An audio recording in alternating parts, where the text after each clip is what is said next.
Welcome back, everybody, to another edition of MLB DFS Quick Hits, your Monday, June 11th edition. We've got an 8-game slate on tap to get us back into the week. Some interesting games to take a look at. Pitching is pretty good. You'll have a couple chalky guys. Overall, definite options. We can build some decent lineups around, it looks like. But hope everybody had a great weekend. I apologize if I'm a little nasally. The allergies are kicking my rear end the last few weeks, and it's a morning-to-morning just mess with what's going to... If it's good, it's bad, who knows? It's like playing the lotto, but I seem to lose quite a bit. But we have a good slate, like I mentioned. Let's get into it. Your totals on tap: Red Sox, Orioles, 9. Giants, Marlins, 7.5. Blue Jays, Rays, 8. Cubs, Brewers, 8.5. Indians, White Sox, 9. Padres, Cardinals, 8. Pirates, D-backs, 8. Angels, Mariners, 8. So you notice 1, 2, 3, 4, 5. 5 of the 8 games are 8 or below. Nothing higher than a 9. Weather, you have chances of rain in St. Louis between the Padres and the Cardinals. It's a weird deal. It's like 15% or less most of the day. Then like 3 hours of scheduled game time, it's like 30 to 45% chances. And then after that, it gets down about 10 to 15 again. So maybe it's so sporadic by the time the evening comes around. They'll be gone. Something to monitor because it's Jack Flaherty Day. So that's definitely a play we want to look at as the heaviest favorite on the board in a phenomenal matchup at home.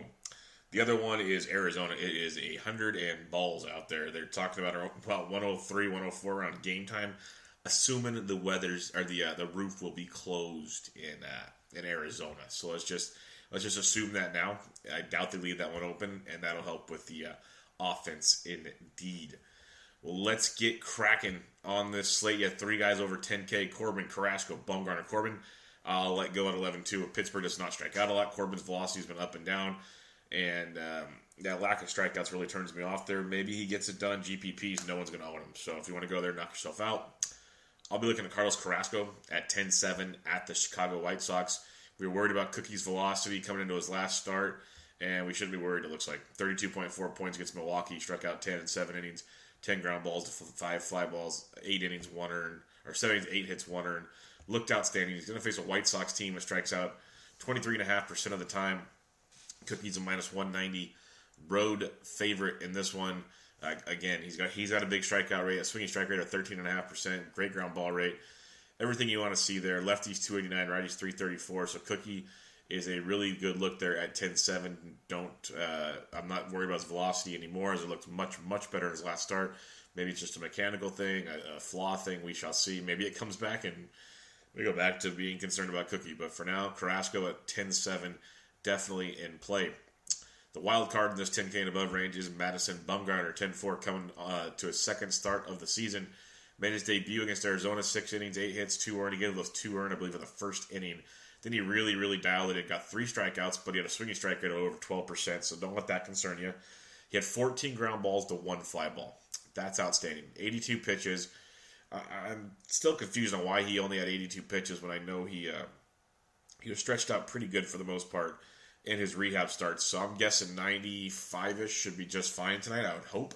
So basically a regular Madison Bumgarner type start. They probably just didn't want to push him. Who knows? But 10-4 against a Miami team that you know you can take advantage of. They strike out 21% of the time versus left-handed pitching.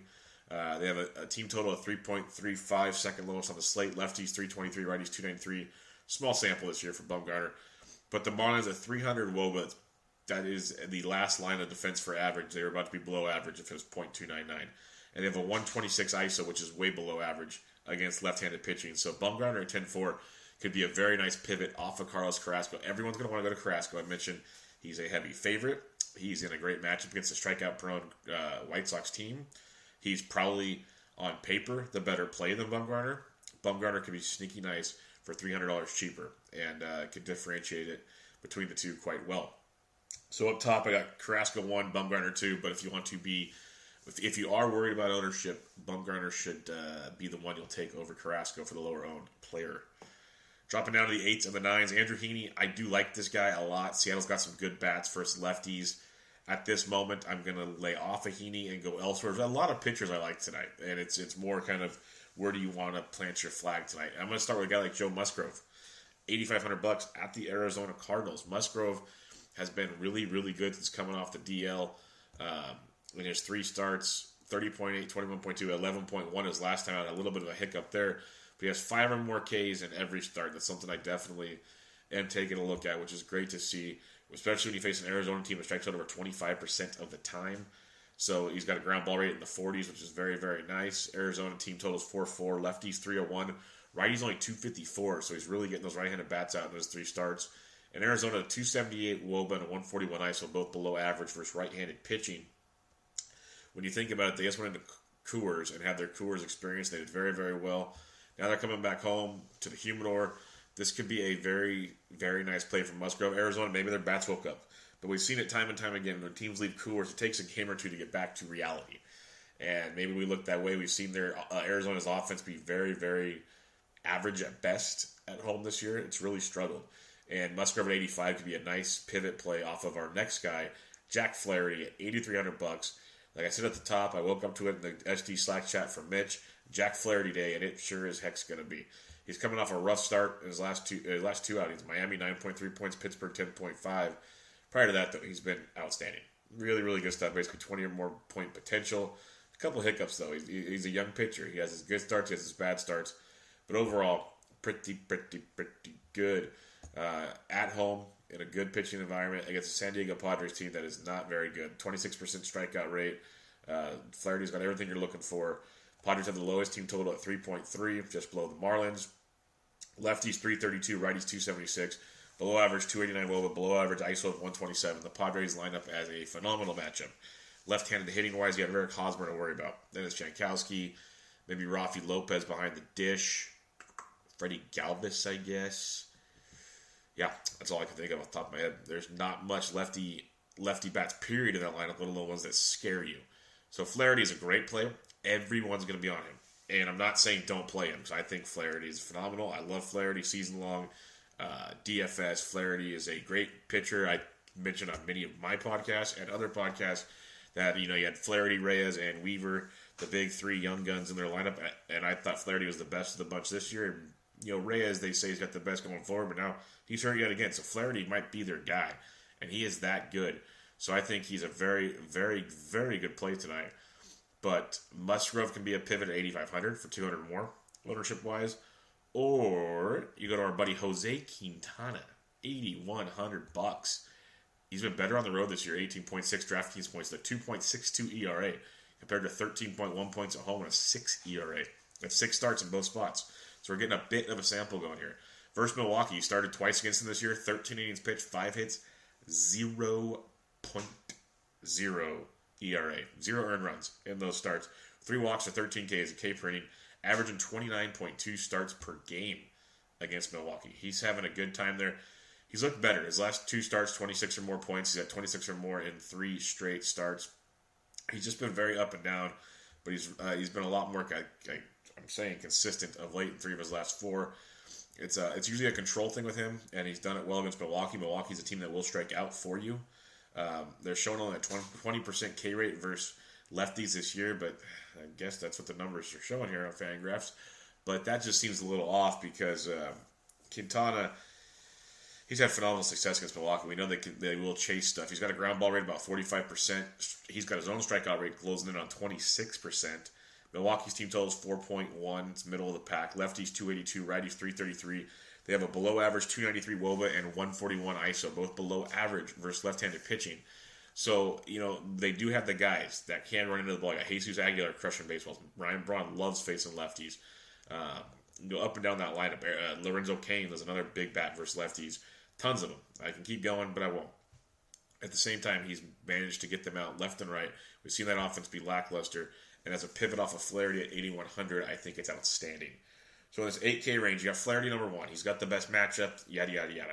But if you want to pivot, you look at Quintana 2, Musgrove 3, both really good pivots. I think Musgrove would be the lowest owned out of the 3 because people, A, they think Arizona and they think a lot of offense. B, they just saw Arizona smack the ball around in Coors Field. And Musgrove, out of those 3, just doesn't have the name value. It's that simple. It sounds pretty lazy of me, but that's as simple as it is. He does not have the name value that Flaherty or Quintana have, and that's how. No offense to anybody, because you guys are smart, because you actually listen to this podcast and trying to do research for yourself. There's a lot of people that literally just go pay a site and they read 3 articles and go, okay, that's the guy. And everyone's going to say Jack Flaherty. Just how it's going to go today. I hate to break it to everybody. But let's drop down to the 7s and below. You got a guy like Sam Gaviglio. Yes, that guy. Sam Gaviglio. $7,300 at the Tampa Bay Rays. This guy's been decent of late. 20.2 his last time out. He's got 20 or more points in 3 of his last 4 starts. He's got 16 or more in 4 of his 6 starts this season. He's had a blow-up against Boston and at Boston. Can't really judge those. And that first one was a bullpen game, which wasn't a blowout. He just didn't go deep. So since he's been in the rotation since May 19th, it looks like, he has 20 or more points in 3 of 4 starts. The only bad start was at Boston. He had 20 against the Yankees, 20 at Philadelphia, 20 against the Oakland Athletics. Now he goes to Tampa Bay, a team we know we can take advantage of. Striking out 22% of the time versus right-handed pitching. He's got a ground ball rate of almost 51%, low hard contact rate. The Tampa Bay Rays team total is 4.05. Lefties 337, righties 286, a below average 132 ISO versus right-handed pitching. Gaviglio at $7,300, another name value play where people don't know this guy that well or they don't trust him. Could be a nice cheapie for you. Now, if you want to be uber contrarian and you're not using Quintana, or you want to be really weird and match them both up, which I'm all about being weird for your GPP lineups, Junior Guerra is a play, especially more sort of cash, I would say, as weird as that sounds, that you could play. He's got that like 13-point floor where he's gotten you literally 12.2 or more points in all but like 1 start this year. And he's got 25-plus point upside. He's been all across the gamut this year. At home, he's averaging 17 points, on the road 16, so nothing to worry about there. His 1 start against Chicago this year, 6 innings, 3 hits, 1 earned, 6 Ks for 19.9 DraftKings points. He's got a 2.83 ERA, very respectable stuff he's put out there this year. He's not flashy. He has those innings that'll give you heartburn. It's just a sketchy play, but in the end, usually turns out well. A Chicago team closing in on a 21% strikeout rate versus righties. He gives up a lot of fly balls. That's something to be concerned about, and some hard contact in Milwaukee. But like I said, he's making it work this year. Maybe it's smoke and mirrors. Maybe it's not. The Cubs have a 4-4 total. It's 5th highest on the slate. Lefties 349, righties 319. It's a dicey play, but could be very interesting and extremely low owned. No one wants to face the Cubs. That's just how it goes.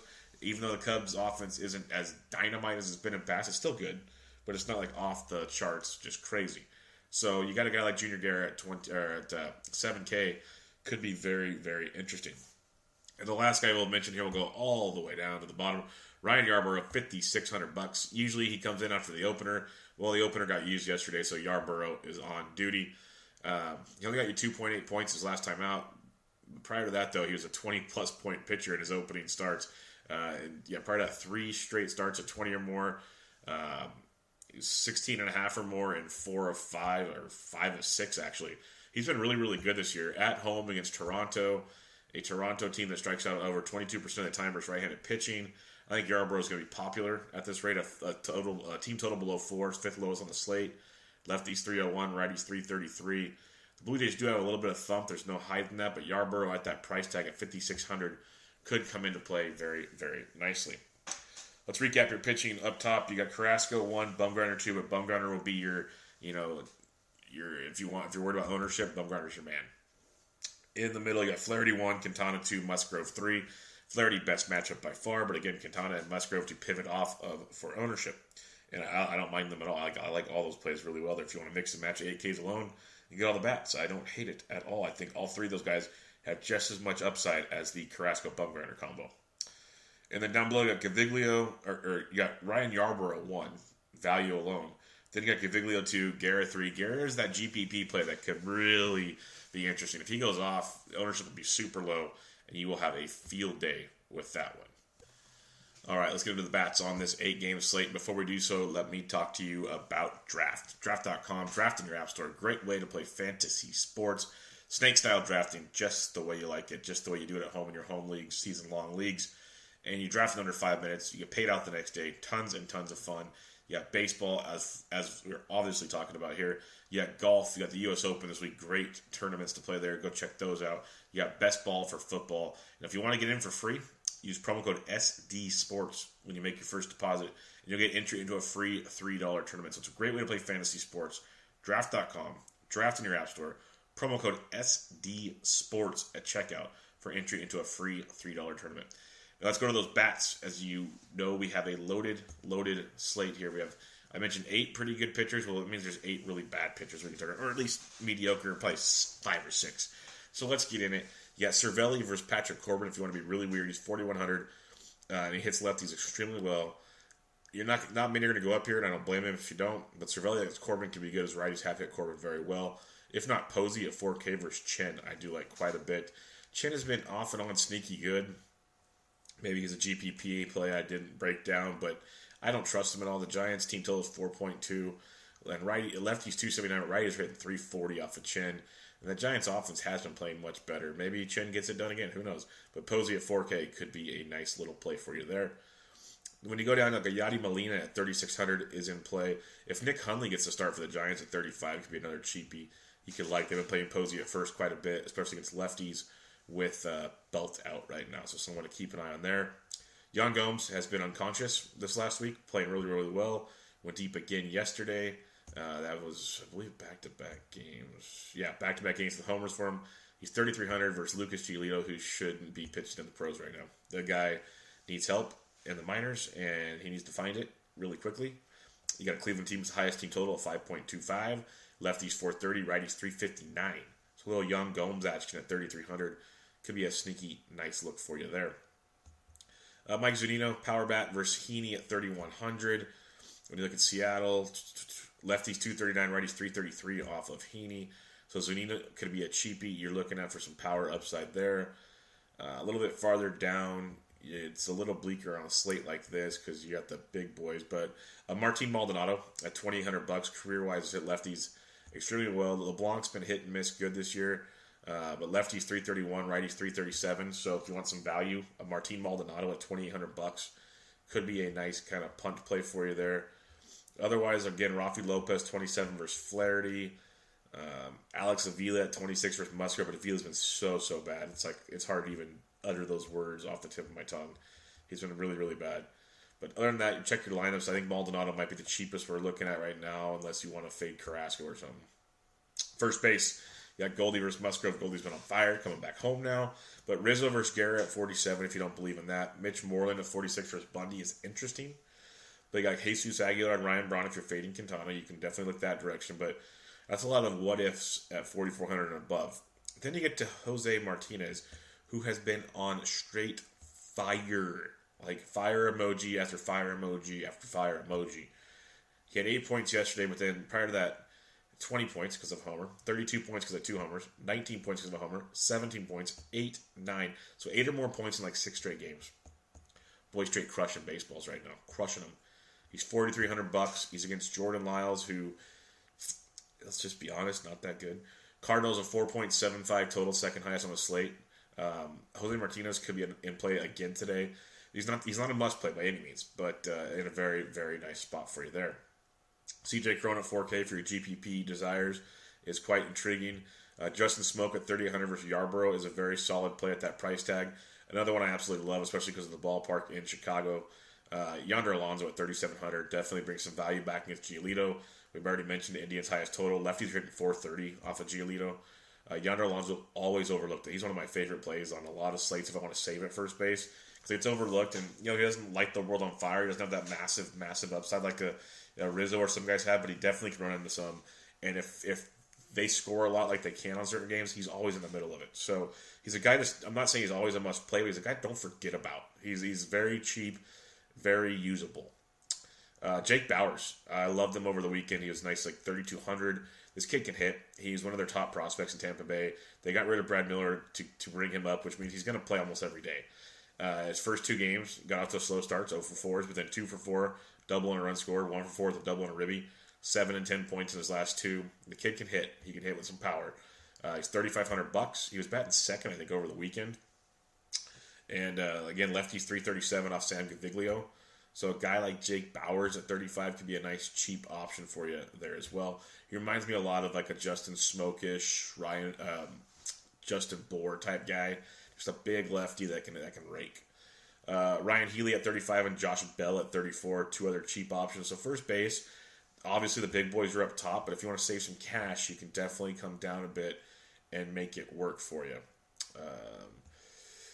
Jeffrey Marte at 33 as a punt versus LeBlanc is an option, not one I'm running to, but he's definitely an option. And then Kendrys Morales, you ride the waves of Kendrys, and he's $3,200, and he's definitely had a good weekend.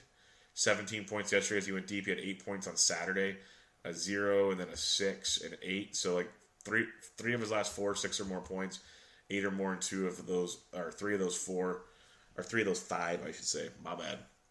But 3,200 versus Caviglio could be another nice cheapie if you want to go there. Otherwise, check your lineups. Going over to the second base position, we're going to have Javi Baez in play at 46, Ben Zobrist at 42 versus Guerra. Yoan Moncada at 39 could be a GPP play if you want like a one-off or something against Carrasco. As Moncada from the left side is very, very scary. White's lefty's 289, righty's 334, so you got reverse splits versus Cookie. So if you want a White Sox stack, you can look at guys like Abreu and Davidson and those types. I'm not running to do that, but that's how you differentiate yourself if you need to. Descalso 3,800 versus Musgrove could be a nice play for you there as he just keeps hitting the baseball, hitting clean up in that order. But a guy like Josh Harrison at 3,700, like that quite a bit. He went to Ding Dong City on Sunday. He's just a good player, 22, 8, 8, 20. Very, very consistent type player. Again, Corbin, top price guy on the slate. Pittsburgh has a 365 total. Lefty's 311, righty's 276. But as in his career, lefties hit him really, really well. And if you believe the velo dip and some things are hit and miss, and the ball's always getting put in play by Pittsburgh, Harrison at 37 could be a very interesting play. Solarte at 36 in play as well. But Ian Kinsler at 36, going up against LeBlanc from the right side, he's been leading off, and he's been crushing baseballs late. Last 10 games, averaging 12 points a game, 15, 14, 19, 23. That's pretty damn good. He's really hitting it well. He had like a 3-game stretch where he got 0, 2, 0, then 17, 16, 13. So really like 7 games out of 10, almost like 13 or more DraftKings points. Swinging it well, going up against LeBlanc. So I like Kinsler at 36 as a nice mid-price play there. You can really do some good stuff with that one.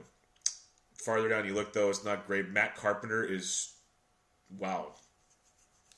I knew he'd be a really good play versus Jordan Lyles today because I mentioned Cardinals' second highest total. Jordan Lyles hasn't been that good. Matt Carpenter's been swinging a pretty good bat of late.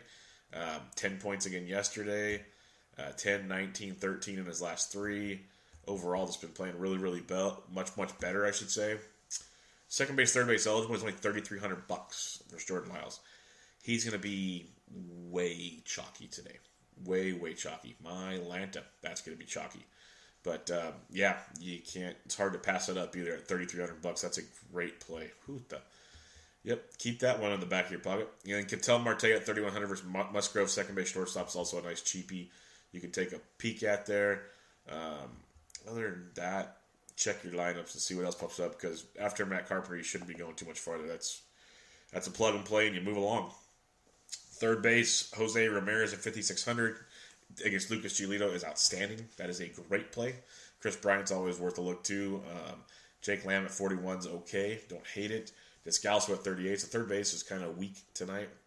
But one I do like is Evan Longoria. Sure, he's had an up and down season, but $3,700 for his chin. Longo versus a lefty is a big thing. So take a look at that at $3,700. Mentioned Solarte earlier as a play. Kyle Seager does hit lefties really well. So $3,500 for Seager. Don't sleep on that one.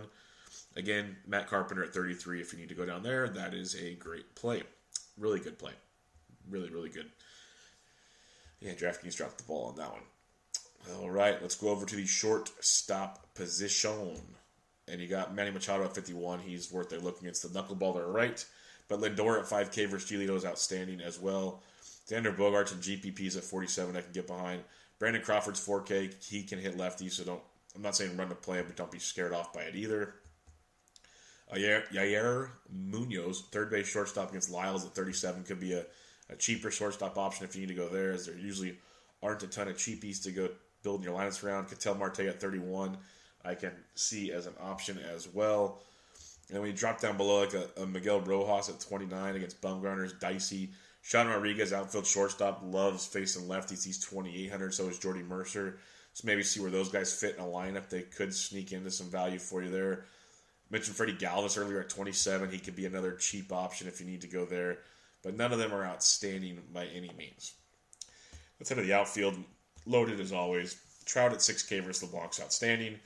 Benintendi's been on fire at 55. Don't hate that either. Michael Brantley at 48 is great. I love the Brantley Ramirez Lindor stack. A lot of people love that stack. It's like I look at it almost daily to see if it's worth putting in or not, because it's just when that thing pops off, it pops off. So it's a good one. It's chalky most of the time. Maybe not as much tonight, but it'll be very much in play almost on the daily.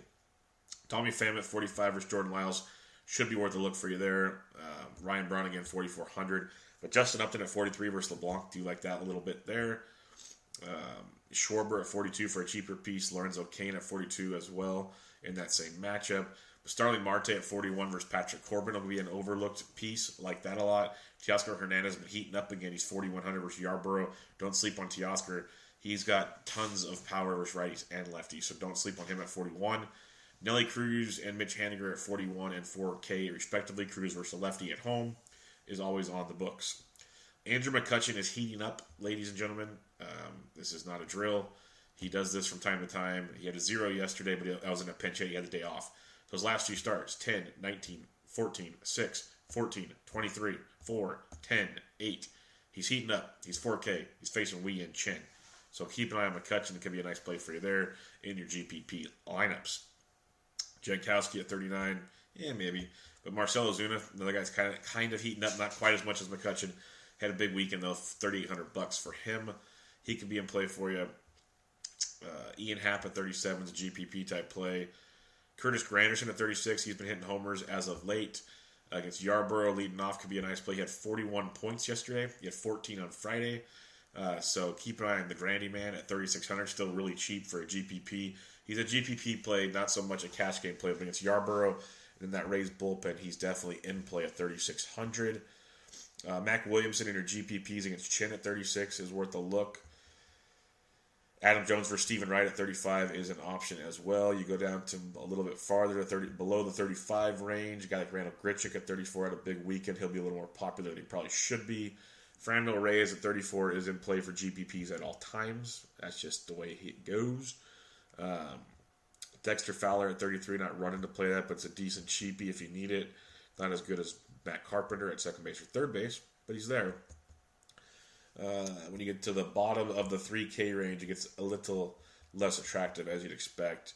Really nothing standing out at all right now. Maybe an Austin Jackson at 31 if he's leading off for some reason. You can look that direction. Hernan Perez at 3K from Milwaukee. Domingo Santana at 3K if either one of them starts could be in play for you. Lonnie Chisenhall, if he gets to start for Cleveland, he's $2,900. That's a nice cheapie you can look at. That's definitely a cheapie. And Lonnie Chisenhall at $2,900. Mentioned Sean Rodriguez earlier at $28 as an option for you. Guillermo Heredia, if he's in the Seattle lineup at $2,800, he's a nice cheapie versus a lefty. I don't mind that at all. Someone to definitely keep an eye on there. Other than that, check your lineups. More will pop up as the day goes on. So that wraps up your hitting on this 8-game Monday slate. Recapping your pitching real quick. You got Carrasco up top, Bumgarner 2. Bumgarner if you want to be different in the ownership world. In the middle, Flaherty 1, Quintana 2, Musgrove 3. Again, Quintana and Musgrove to differentiate off the chalk. That is Jack Flaherty. Down below, you got Yarborough 1, Gaviglio 2, Junior Guerra 3 if you want to be really, really weird. But you can live in that 8K range and be just fine. BVP for your Monday, Jonathan Scope 5 for 12 against Stephen Wright with 3 home runs. Mancini's got 2 homers. Valencia's taking him deep. Adam Jones taking him deep twice. Chris Davis once. They're only hitting 282, but they have a lot of power versus Mr. Wright. Rafael Devers, J.D. Martinez, Sandy Leon, Benintendi, Bogarts, Bradley, all of a homer apiece. Off of Bundy as a team at 294 off of Dylan Bundy. Starling Castro, 14 for 30 with 3 doubles off of Mad Bum, if you want a GPP play. Longo, 11 for 40, 4 doubles and 2 homers off Wee and Chin, hitting 275. I do like that a bit. Tim Anderson, 6 for 18 with a double and a homer off Carrasco. Adam Engel, Jose Abreu, and Sanchez. Yolmer Sanchez all deep off of Carrasco. As a team, only hitting 235. Brantley and Ramirez are taking Giolito deep. A lot of small samples in that one. Lorenzo Cain, 20 for 68, 8 doubles off of Quintana. It's a 294 clip. VR, 4 for 12 with a double. No one on Milwaukee has taken Quintana deep. As a team, they're hitting 201 against him. Kyle Schwarber, 2 for 6 with a dong off Junior Guerra. Tommy Pham 3 for 5 with a homer. Fowler 3 for 7 with a homer off of Lyles. Ozuna's 4 for 7. Molina 3 for 7. It's all small samples, but some success. As a team, 16 for 50, the 320 average versus Lyles. Gregory Polanco 4 for 8, the double and a homer off Corbin. I don't trust Polanco, but Josh Bell, Polanco, Rodriguez, and Mercer have all have a homer off of Corbin as a team, hitting 298. Mitch Haniger 2 for 2 with a triple and a homer off of Andrew Heaney. Extremely small sample. And that'll do it for your BVP on this slate. When you're looking at those stacks we talked about, obviously Cleveland against Giolito is in play. Cardinals versus Lyles, watch the weather, but that could be a sneaky one, as some people still like Lyles. Boston, everyone's always on Boston, but then you got, some lefties on the Cubs versus Junior Garrett could be come in play, but I like the right-handed bats of the Giants to be a little sneaky, especially that McCutchen-Longo combo could be very sneaky. Posey as well. The Rays versus Gaviglio could be interesting from the left side. Same with Toronto versus Yarborough. I think those could be some interesting ones. And then the Angels versus LeBlanc. Kind of those are three or four of the ones kind of lower on the team total poll that people might overlook, and I think could definitely have a big night for you. So that'll do it on your Quick Hits Monday, June 11th edition. Hope everybody's ready for another big week of action. I mentioned the U.S. Open coming out, so go to thesportsdgens.com, @thesportsdgens. Big weekend of golf, big major. The Always Pressing Pod recording tonight with myself and Bucks and Jesse should be a really good one. I had to postpone a bench with Bubba last night as I was traveling back from a wedding, and it took a lot longer than expected. So that's a special guest coming up next Sunday, but I'll have a new one this Thursday for you. We'll have Around the Bases with Bubba and Mo coming up this week as well. Tons going on, as always. You got the World Cup kicking off on Thursday, I believe, the Phase 1 of match play. Francesco has your Phase 1 picks for you there.